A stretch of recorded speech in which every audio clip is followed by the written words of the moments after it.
Hello everyone and welcome to Weird Wednesdays, where I talk to somebody who is a pioneer, a mover and a shaker in their industry.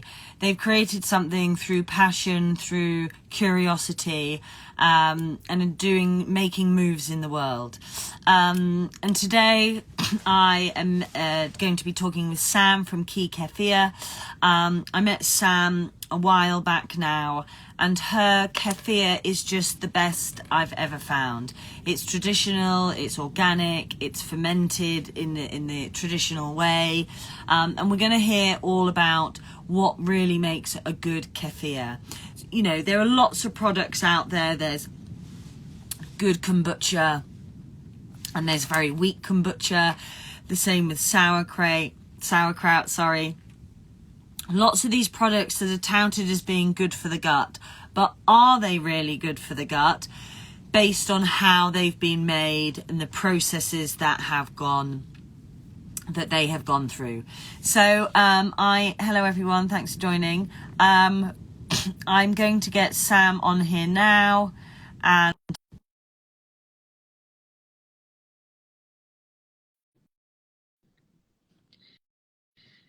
did you see that request, Sam?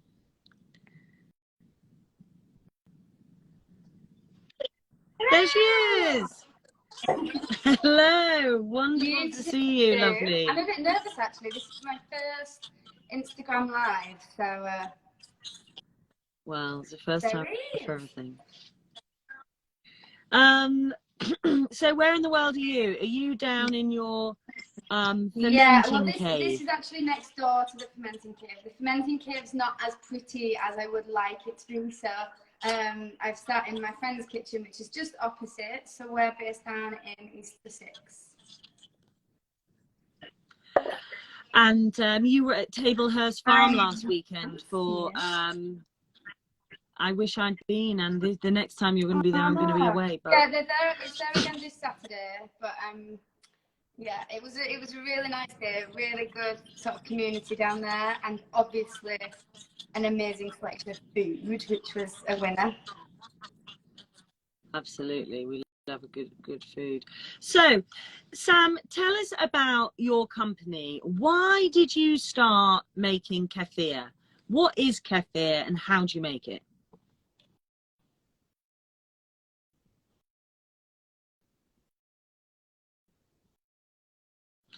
Someone's frozen. Sam's frozen.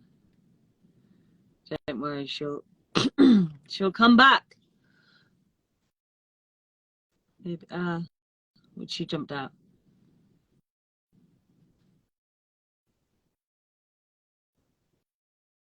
I'm back. She's back.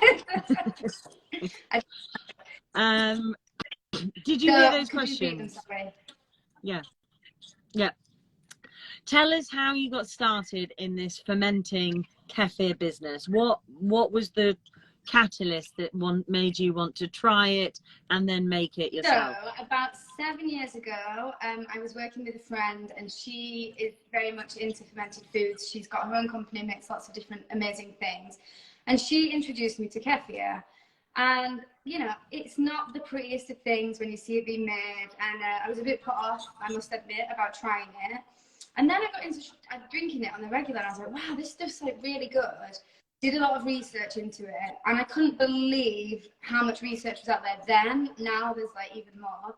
And I thought, why is this not like, you know, why is this not a bigger thing than what it is? And for anybody who does make their own kefir, it can be quite laborsome to do it on the regular. It's very straightforward, but you have to look after it like a baby. And so I would go through patches of like being really good and making it myself, and then I'd go on holiday and I'd kill the grains, and so then I would go and buy it at the supermarket or the shops. And every time I bought kefir, I thought, this is just not, it just doesn't taste the same. And you know, it's a living food. I wanted to taste the life within the drink, and it just always tasted dead to me. I was like, it's just like yogurt. So then that's sort of where the idea grew, really. And I was like, maybe if I start making it this way, will people buy it? It's very different. And that's where I started. So myself and business partner both worked within health. So he works in health and fitness, and I did also. And so we had a really great platform of people, friends and colleagues and things to try it out on. So that's what we did. And then that was probably about 4 years ago. So I was just sort of doing it on the side as long as, you know, as well as something else. And then I started to take it seriously a little bit more. But yeah, 4.5 years ago, I'd say. And so tell us, you know, if somebody out there wanted to make their own kefir, like they make their own kombucha, you know, we know how to make sauerkraut, we get a cabbage. We know how to make kombucha, we get some tea bags and a bag of sugar. But how do we start with kefir, and are they different? Because we see water ones, we see dairy ones, we see non-dairy ones, grains. So traditionally, kefir is like ancient. It's been around for like 2,000 years. And traditionally, it was always made with animal milk. And that's because the nutrients in the milk are needed to keep the cultures alive. So I brought some cultures for you to see. I don't know if you will be able to see because it's live. Yeah. Oh, yes, yes. Looks like cottage so cheese. Like little tiny squidgy bowls of cottage cheese, popcorn, cauliflower, whatever you want to call it. And that's your SCOBY. So for those of people that know kombucha, you've got your SCOBY. It's the same thing. A kefir SCOBY just looks completely different, and it's built up of different bacteria and yeast. Yeah. So you can buy these. You can get them from a friend. If you know anybody that makes kefir, they start to multiply by the masses when you make it with animal's milk. So often, if you've got friends and whatever, they have them to give away. But you can buy them.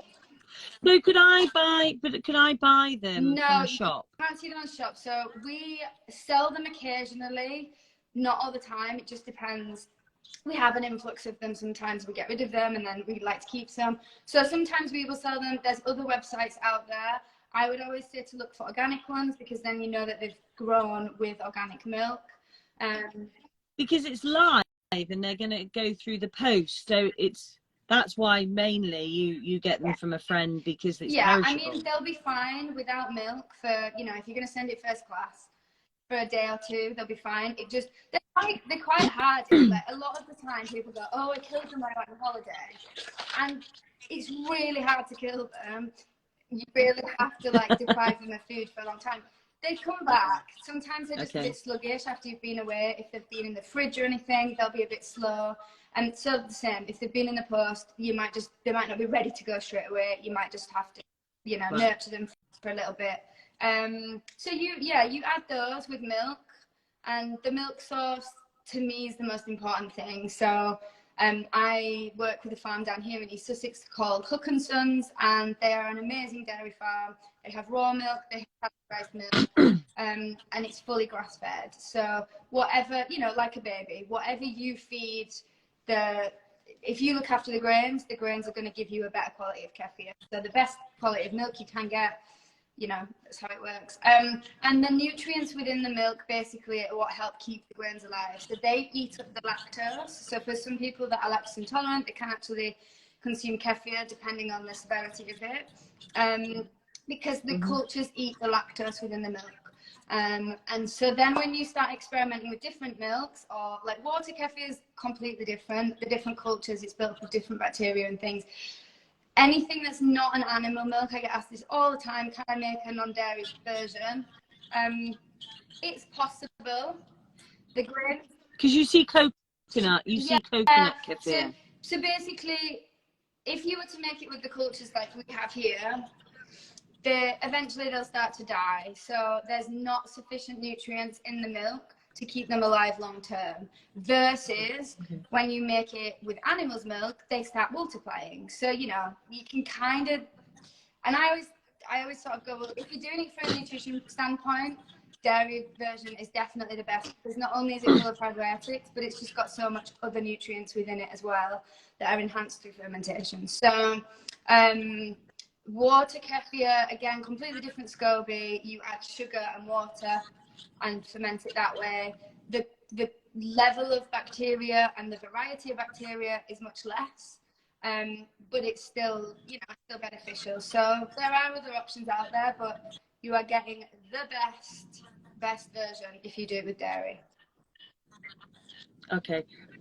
So the fermentation happens, and how long does that take with kefir? How long does it take to go from the culture to being able to drink it?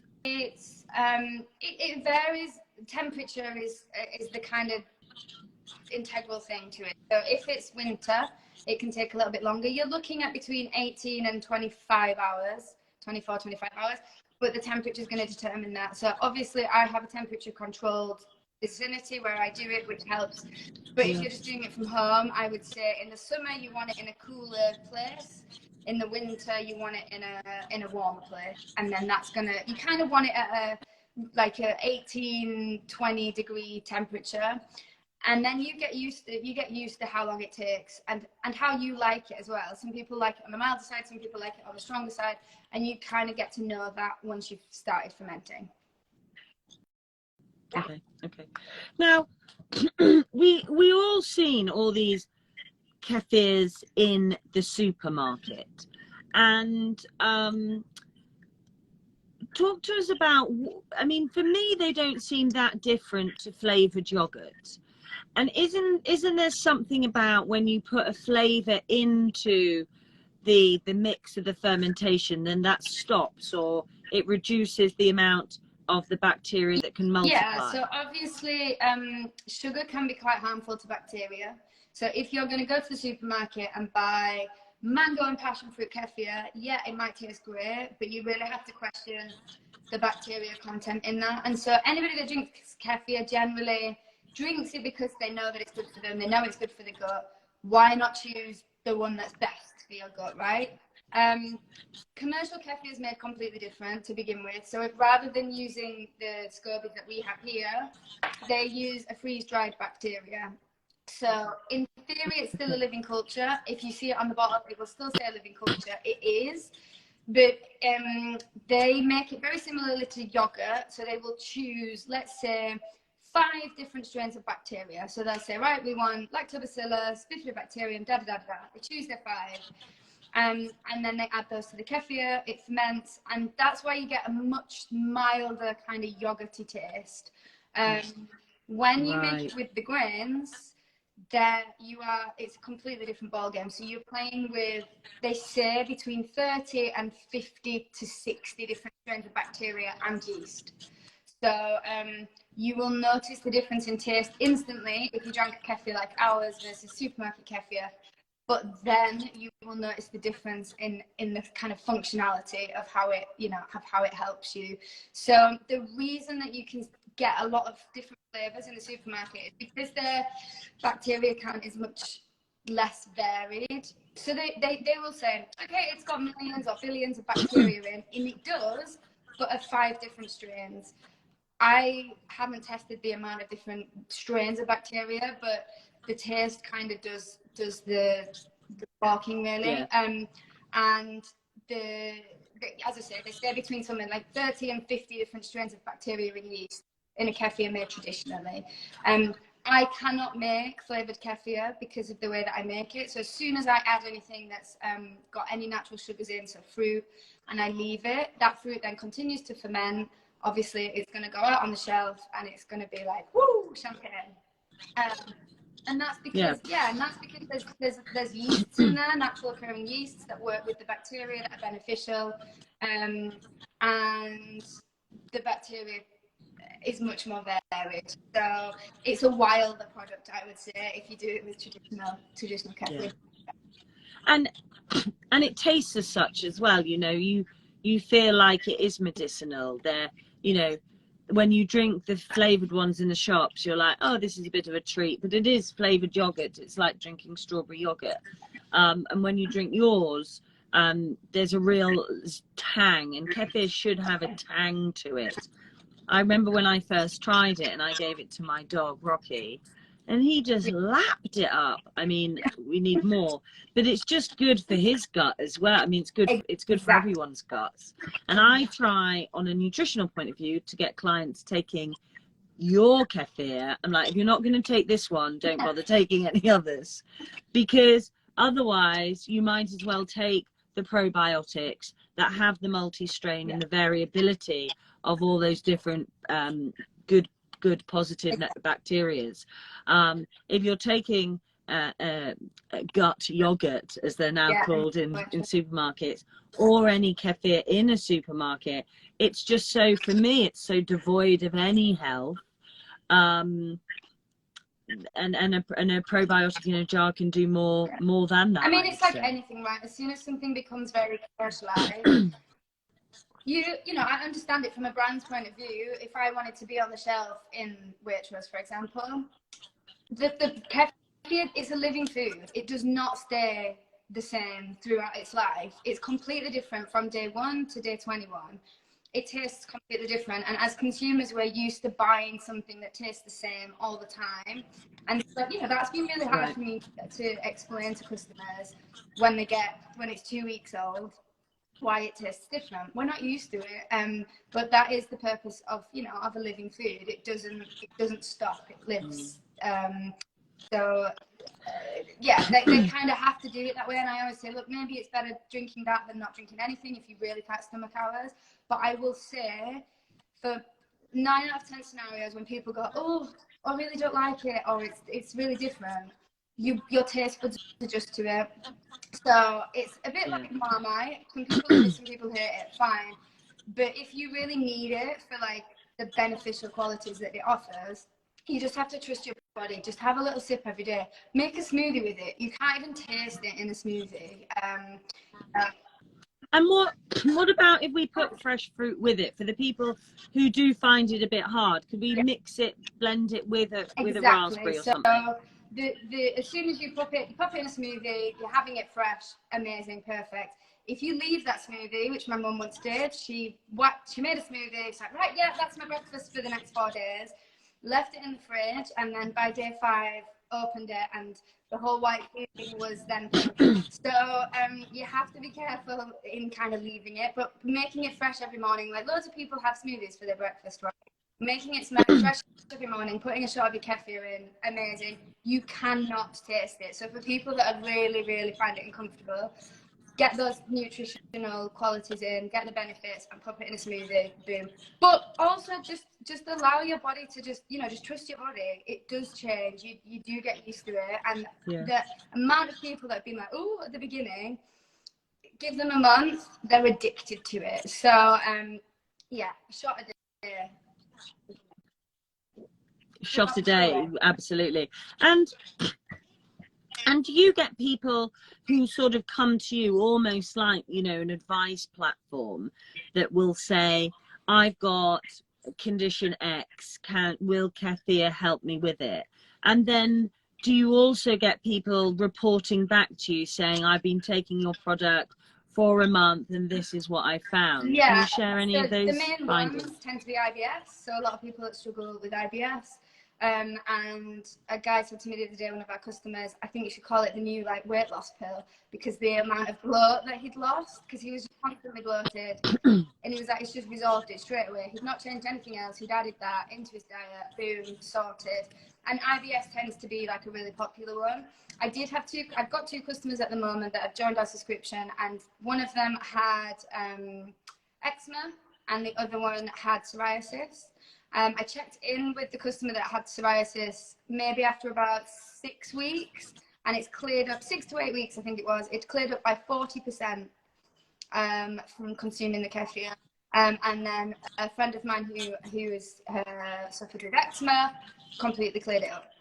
So yeah, and I mean there's other ones as well, but a lot of people just have it for, you know, just good health as well. I always notice a difference in my hair growth and my nail growth, because I'll go through stages of like really needing it every day, and days where I'll have it maybe once every 2 or 3 days, and my hair grows like that. And obviously that's different for, I can't say, someone will say, oh, well, I'm bald, is it going to give me it doesn't work that way for everyone. Yeah, but yeah. for me, I instantly saw the difference, and like the shininess of my hair and stuff. So yeah, definitely. And so talk to me about a subscription. What, you can buy your product and you get it sent. Where do you deliver to? Do you deliver all so over? we have a nationwide delivery, so you can get a monthly subscription, which is 4 of our big bottles, so they're 750 mils each. So you get 4 of those. That's enough to last you a month if you're drinking 100 mils a day, and you get it on the regular every month. If you're in London, there's slightly different options because we go into London and do our weekly drop, so you can have a weekly, fortnightly, or a monthly service. We do big bottles, we do little bottles. You can get us in shops as well, but at the moment that's mainly in Sussex and London, just because we're not quite expanded beyond that reach yet, but hopefully soon we will. Amazing. And you know, just coming back to, I mean, it must have been difficult for you. I remember when I was doing doing cold press juicing with a company, and the quality of the way it was made and pressed and stored and kept meant that the shelf life was a bit more than the average, but still sort of 4 or 5 days, which then, you know, there's the profit margins for a 4 or 5 day product is really, which is why everyone then goes away and HPPs it. Creates the pasteurization process to it. And now then we saw this influx of juice companies in sort of 2015-16. Everyone was coming out with them because they can now stay on the shelf for a much longer time. So I mean, we do need to be getting back when I look at gut health and I look at the issues that people are having, the overloaded NHS. You know, it does come back to where does our food come from and what is it doing for us? And food can either hinder or heal. And live products, you know, if you go into a supermarket, you want to be going around the edge of them, don't you? Where it's cold and the food have got a sell-by date on them. Because it's the liveness, the freshness that keeps everything in our body going. And so I guess I'm just saying, you know, well done, you know, because it must have been so easy to go, do you know what, let's pasteurize it. Let's do this. And, you know, the reason I love you and your company is because you've got integrity and making a product that is so needed. I mean, so the consistency of clients who take supplements is so low because they can't really notice the difference because there's not enough connection. You can't taste a supplement. They can do it whilst they're doing something else. But when you take a food, when I say eat carrot to reduce estrogen load, or take kefir to increase bacteria load, then there's a connection, mind body to it, which creates a habit that then works for, you know, all our different bodies. 100%. And I think, you know, I noticed the difference when I moved down to Sussex. I stopped shopping at the supermarket because we've got an amazing array of like farm shops. So you can buy stuff. You know, we go down to Tablehurst and you can buy in the summer pretty much all of your shopping down there because they're growing all the veg, they're growing all the salad leaves. But you know, it turns quickly. It doesn't last. And I'm buying it from the place that it's grown and it's picked the day before and it's on the shelf and I'm buying it. And I think understanding firstly the seasonality of like the foods that we have. Tablehurst are great because they put, you know, what's grown there, what's from wherever. So you have to see that, it's in your face. Okay, well, if I buy these oranges now, they're from, well, oranges are always from wherever, but if I buy this kale right now, kale's out of season. If I buy this right now, it's going to come from Italy. Do I want to do that? Could I buy something else instead? Could I buy spinach? That's, yeah, even cool, let's do that. So I think firstly that, but also secondly, just us changing the way that we relate to foods. The milk that I buy, for example, from Hooks, it goes off within a week. You know, if you buy supermarket milk, it lasts, I don't know, 3 weeks, 4 weeks. It's ultra pasteurized, not very much life in there.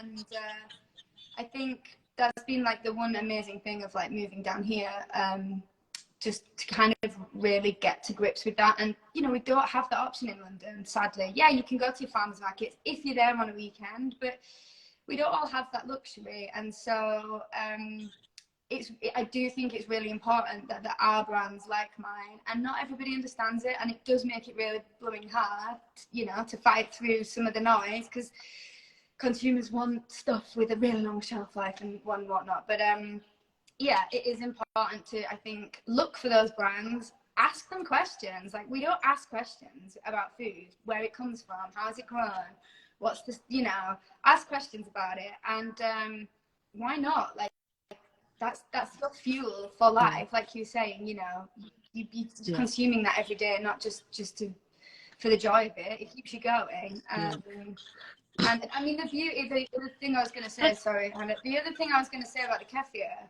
is that fermented foods traditionally were as a way of preserving foods. So actually, the amazing thing about fermented foods is that they do actually live on and on and on and on. So I've put a 3-week shelf life on the kefir, just because after that point the taste does become quite tart, but it lives on beyond that. I've tested it for 6 weeks. It's still full of like millions and millions of bacteria.